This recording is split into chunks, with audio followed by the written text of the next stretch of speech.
amin sa kagalanan, piling sa buhay.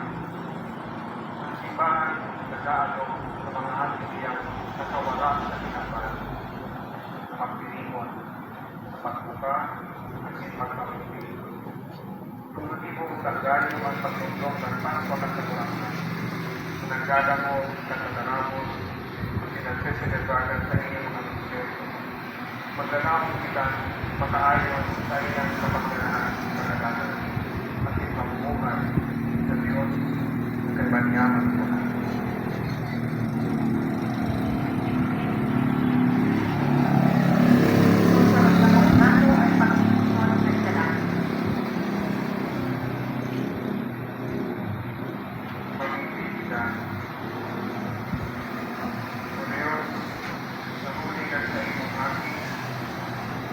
Inarasan mo ang mga panahon